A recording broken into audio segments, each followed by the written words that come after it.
Hello भैया, मैं भैया निषाद आप लोगों को सादर प्रणाम करती हूँ और अपने चैनल पर आप लोगों का स्वागत करती हूँ। आप लोगों से भैया ये कहा चाहते हैं कि आप लोग हमको सपोर्ट किया करा और कैसे गीतिया है तो एक कमेंट के लिए जरूर गिनाई दिया करा। अगर कमेंट के लिए गिना दी हैं तो हम लोग आप लोगों का बड़ा कृपा हुई। कैसे कि जब ना बतावे ना तो बड़ा मनोबल टूट जाला भैया, जिसे हमें विश्वास कम हो जाला, मतलब का गलत का सही करत हैं, बस ऐसे अपनी मर्जी करे ले हैं। तेनाते आप लोगों से हाथ जोड़कर निवेदन है कि आप लोगों जो है कि कृपा कीजिएगा हमसे। कहरवा नाच गीत देखते हो आप लोग, सुना जाए, पसंद आई तो लाइक कमेंट जरूर करिए। लैला ना छापल मोन हो झूलनिया बिना सुन कैला ओठवा।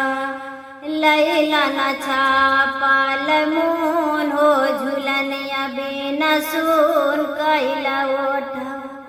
सुन कैला ओठवा हो सुन कैला ओठवा, झूलनिया बिना सुन कैला ओठवा। लैला ना छापल मोन हो झूलनिया बिना सुन कैला ओठवा। रातिया के सहजिया पय से समझावली, जाय से लड़ी के पहाड़ हम पढ़ा।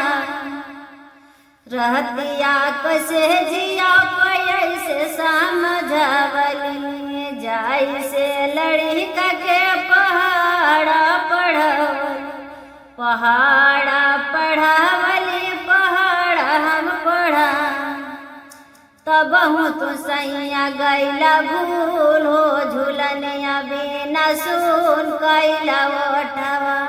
तब हूँ तो रजऊ गैला भूल हो झूलनिया बिना सुन कैला ओठवा। लैला ना छापल मोन हो झूलनिया बिना सुन कैला ओठवा। लैला ना छापल मोन हो झूलनिया बिना सुन कैला।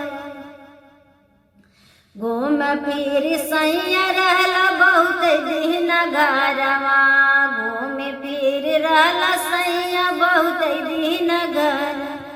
बहुत दिन घरवा सैया बहुत दिनवा घर। धैला ना सजनवा तू झूलनिया पे ध्यानवा। धैला ना बलमुआ तू झूलनिया पे ध्यान। झूलनिया पे ध्यानवा हो झूलनिया पे ध्यान।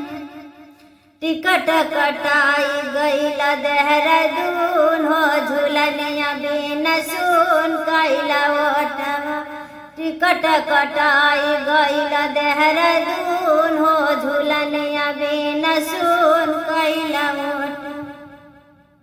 लैला ना छापल मोन हो झूलनिया बिना सुन कैला ओठवा। सुन कैला ओठवा हो सुन कैला ओठवा, झूलनिया बिना सुन कैला ओठवा। लैला ना छापल मोन हो झूलनिया बिना सुन कैला ओठवा। रहला मलेशिया त बड़ी बड़ी हाकला। रहला मलेशिया त बड़ी बड़ी हाकला।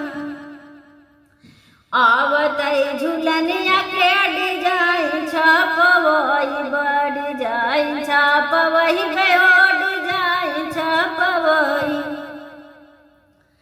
आई घर गाइला तू भूल हो झूलनिया बिना सुन कैला ओठवा।